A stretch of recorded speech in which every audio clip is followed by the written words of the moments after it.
Hey y'all, from Spindle Mountain Mercantile. I am Heather. Welcome to my YouTube channel. Hey y'all, today I'm channeling my inner 80s hairband. How am I doing so far? Did I nail it? Start singing some Metallica or something. I don't know. Wasn't into hairbands. I was more into the go-go's and like modern English, and everybody wants to feed the squirrels. Rule the world. That was my gig. Remember when I told you about how I bought the cervical examination bed at the auction? Well, while my sweet husband and our friend Braden were loading that, poor Braden, he's 18, stories have been told. While they were loading that, I did one of my favorite pastimes. I dug through the trash. And it was glorious. Seriously, this is one of the best trash digging sessions I've ever had. That is one of the best places to get trash, at auctions. I have discovered that auctioneers often rent a big dumpster, or they have a trailer that is made to put trash in that they can take to the dump, and literally it raises up and they dump their trash. And they let people put stuff in it. So if somebody buys a lot is when you buy a bunch of stuff at the auction, they put it together and call it one lot. So when you buy a lot and you only want one thing, you just throw it in the trash. Not you, they, whoever they are. I don't know who they are, but I wish they would call me first, because it would be nice not to have to dig through the trash. Anyway, I got so much good stuff. Part of it was, here's one of them, these coffee cans. I got a bunch of these. As I'm editing, I realize a lot of you might not want to be on this trash gondola, so I'm going to let you off right now. If you want to see what I found at the auction in the trash, then pick up at the end of the tutorial and you can see some of the glorious that I found. For those of you who aren't interested, let's roll with this video. Okay, here we go. Here we go, here we go, here we go now. We're looking at Heather's piles of wood in her backyard. I have 3 of these. This first one is little boards, and it's actually a smaller pile than the rest. I'm just really up close to it, so it looks ginormous. The one behind it is really a big pile, and the one next to it's like wood we need to throw away, like plywood and fiberboard that got messed up in the rain. So this is an Astor coffee can. I found this in the trash at that auction. Crazy, huh? In good shape. This is an A&P perk ground coffee cup, or, well, it had a hole in the bottom. If I sell this, I will exchange that for another coffee can, but I like how that one looked. And right now I'm going to put this in my own house. Who thought U-Ban was that old? Look at her hair. You 80s ladies know we did not have hair like that in the 80s. That is earlier than the 80s hair, so I did not know U-Ban came out that long ago. I'm making sure they fit on this board that I found in somebody else's trash. That board I'm just putting down right now, my friend Danny found that. She found a bunch of that. I don't remember where she got it, probably some demo she did in one of their jobs. They do a lot of rebuilds and handyman jobs. So now I'm measuring this board on the side to make sure I cut that board on the bottom the right way. And look at the handy tool I used. I used my fingernail, and did it work? Why, yes, it did. I measured it perfectly. That way I did not use measuring tape. I used the Heather method. See that black line? If other people would use the Heather method, they wouldn't have things like that black line left on their perfectly good rotten board somebody could use someday to make something they found in the trash and then sell for lots of money so they could feed their family, right? Now I'm measuring the rest of the boards. I'm going to go ahead and cut those as well. I'm using my chop saw for this. If you don't have access to a chop saw or know someone who can cut some wood for you, you can use a miter box. They are pretty darn cheap at places like Lowe's or Home Depot, and I'll try to find one on Amazon and leave a link for you as well. If you use a regular saw, you want to find something you can use as a vise to put the board in, but if you have a miter box, that works as a vise, so it holds your board still while you cut. And you guys, anybody can do this. I promise you can do this. And if you make a mistake, it's no big deal, because you want this to look old and rustic and like it was there for 100 years. And you know what's going to happen to something over 100 years old? It's going to look like it's over 100 years old. So if you make a mistake, it's going to look like it was there in the first place. So it's all good. You can make this thing. Now I'm going to take my pile of wood and my cans in the house and I'm going to put them together with some Gorilla wood glue. I love this stuff. I use it all the time. You can buy it at Home Depot or Lowe's for a good price, but we also found a decent price on Amazon and I will leave a link for that. If you decide to buy anything from Amazon by using my link to get there, I will get a small compensation from them, but it won't cost you any extra. Something my sweet husband taught me is that the nails and screws are not what holds these types of things together. It's the glue, y'all. The glue. The nails and screws are more like they're there to keep it in place while the glue dries.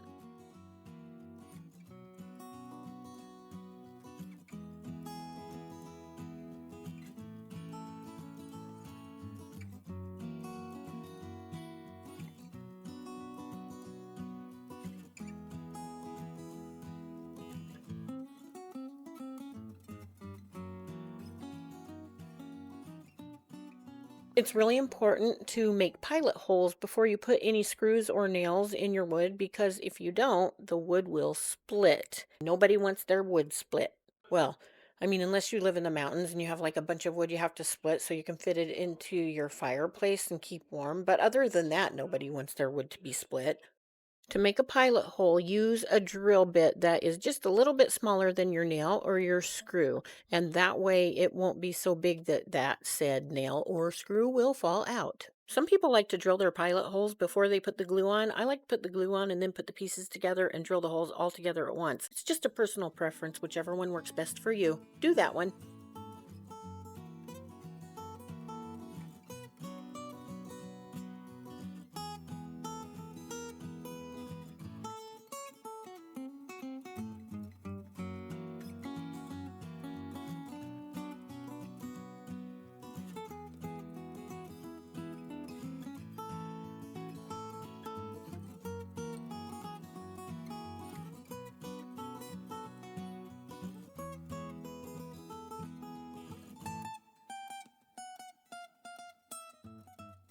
Another thing that varies between different creators is how you put the nails in. I like to put the nails in one at a time going along, or I like to start in the middle and work my way out. That way I can make sure my boards are fit together the right way. Other people like to put the nails in all at once. Well, I guess you can't put them in all at once because you only have one hand and one hammer you're hammering with, but you get what I mean. You can like go in a row, or you can start at the end or start in the middle. Do your thing. That's how you do it. You just kind of learn what you like and you do it that way.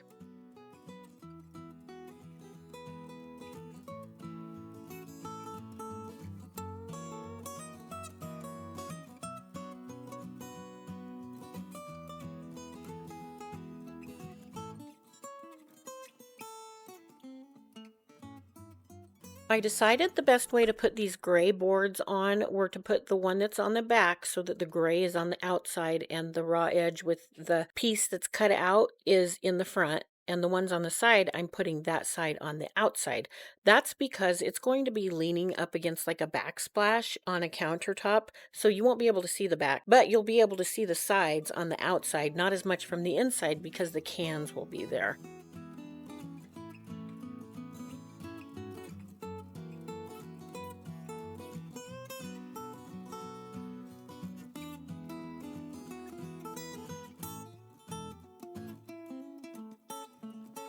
When I was finished attaching the back and the sides, I put the strips of wood across the front to see how I wanted them. I wasn't sure if I wanted just 3 strips or if I wanted 4. So after I messed around with it, I realized I wanted 2 of the small ones and the one big one down at the bottom. I think this would look really nice with some trim that's pretty, that maybe has a mold on it or something with some cutouts. I think that would look really sharp. But I want this to look primitive and like my great great grandpa made it and I discovered in his shed 100 years later.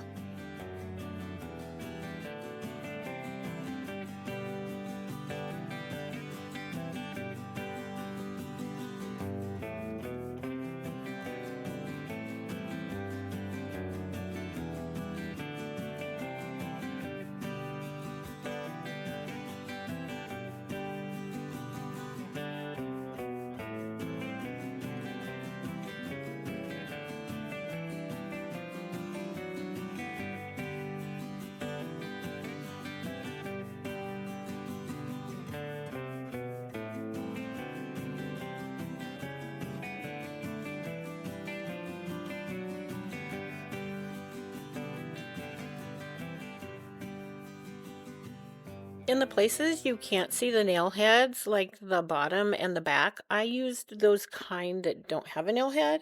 But on the places where it's obvious, I used all different kinds of nails. I used ones with a big nail head and some had a little nail head. I wanted it to look like they were just found nails. And you know what I used? I used just found nails. Nails that we took out of other stuff and that we found in, actually, I got a bunch of them in another trash can at another auction. I bet we got 4 coffee cans full.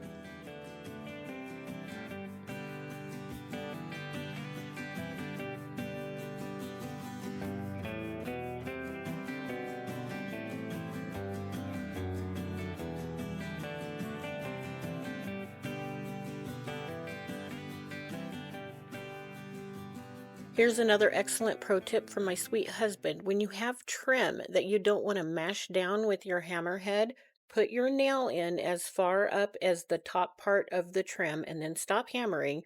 Grab another nail and put it on top of that nail head and then hammer that nail. You can do it either way. You can do it with the pointed side down or with the pointed side up. It depends on how much room I have around the trim, but with this trim, I tried it both ways, and I'm gonna just leave it rolling so you can see that in the other pieces of trim.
After this, I took it in the kitchen and gave it a good washing with some soapy water, and then I was done, right? Nope. I sent a picture of it to my dear friend Keisha, and she told me how awesome it was, and she said it would be even better with feet. And you know what? As always, Keisha is right. She's so good at staging stuff. I wish I would have thought of it because I love feet too. I just used some little wooden beads. Actually, they're like medium wooden beads. Now they have a hole in them, so I couldn't use like a nail or anything to attach them. I just used wood glue, and I know I said wood glue is the main thing that holds wood together, and it's not the nails or the screws, but when I sell something, I like to be extra sure and err on the side of caution. So when I sell something with feet or legs, I do use glue and a dowel or a nail or a screw. Next, I used Rust-Oleum Gloss Clear Spray to seal the cans. I did this for 2 reasons. Number 1, I don't want the rust to flake off, so I did rub off some of the rust first. Second, I want these to be kitchen proof, so if they get wet, I don't want them to rust more. And now I'm done. What do you think? Isn't this awesome? I love it so much. Okay, so if I wasn't keeping it, I might add some Debbie's liquid patina watered down to some of that raw wood so it would make it more sealed. And I would probably seal the whole thing, in fact. And I might use some sandpaper on the paint at that bottom place. See on the left-hand side right there? That paint is kind of coming up. I did wipe my hand over that and just brushed off what was cracking off already, but I like that look, so I left it for me.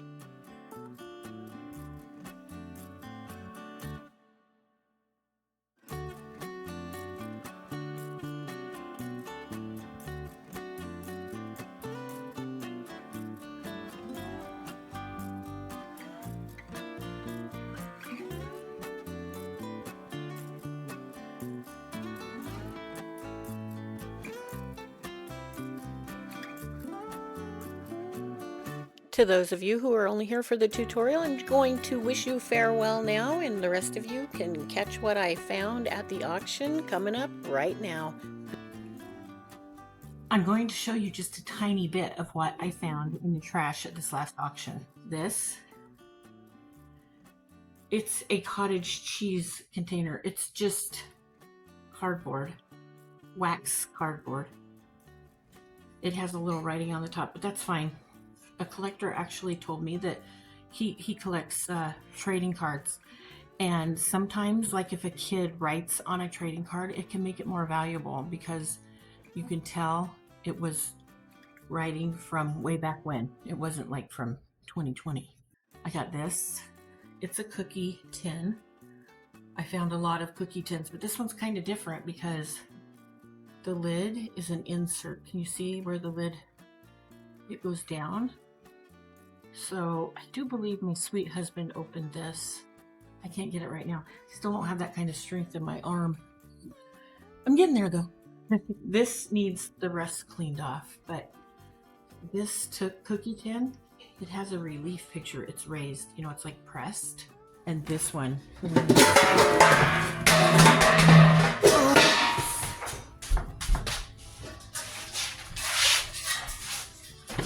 I saved it.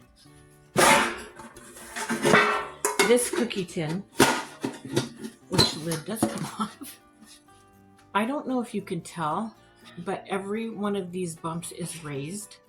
It's pressed, so they look raised, and it looks like beads. And look at the top, same thing. Plus this beautiful rose picture that's in really good condition. I haven't even cleaned this yet. The gold is still, I mean, it's just, when we clean it, it's gonna look pristine. We have to be really careful though, not to scratch it. We've got these placemats,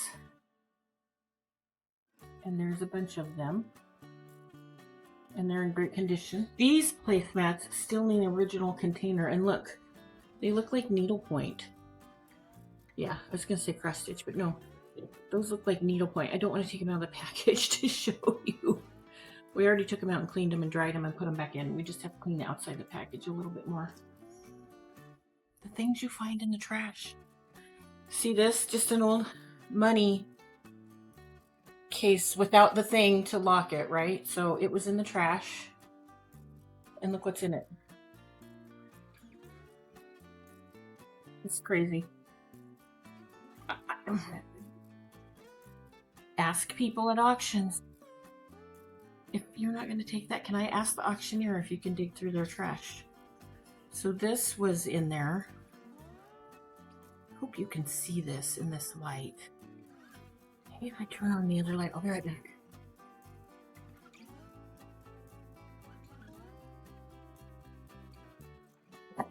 Okay, that might help a little. This is from J.M. Vasinska jeweler. I wish my sweet husband was in here. I could ask him. He speaks Russian. Do you see the date? It's 1885. It's right there. Pretty crazy, huh? They bought a watch or something for $5. And then this. This is, look what it's from. I hope you can see that. I'll have to edit and see, make sure. It's from the White House, y'all. It's from the White House. It says, I don't have my reading glasses on it. If I hold it way back here, I can see it. It says, "My dear Mrs. Austin, Mrs. Roosevelt has asked me to acknowledge your letter and to thank you for writing her. She has always felt that some provision should be made to take care of those who have worked hard during their lives and through circumstances over which they have no control, find themselves in need of their old age. In their old age. She has endeavored to do what she could toward attaining this goal and hopes that the day is not far distant when the problem will be satisfactorily solved. At the present time, many of the states have enacted old age pension legislation, and those who live in such states are able to obtain the benefits allowed them by applying to the state officials. Very sincerely yours, Melanie. I can't read it. Melanie somebody, secretary to Mrs. Roosevelt. How cool is that, right? Social Security. The woman wrote to her and asked for Social Security. So, hey, writing letters helps. Y'all, thank you so much for sticking around till the very end. I appreciate that. And for those of you who didn't, well, I guess I'm not talking to you.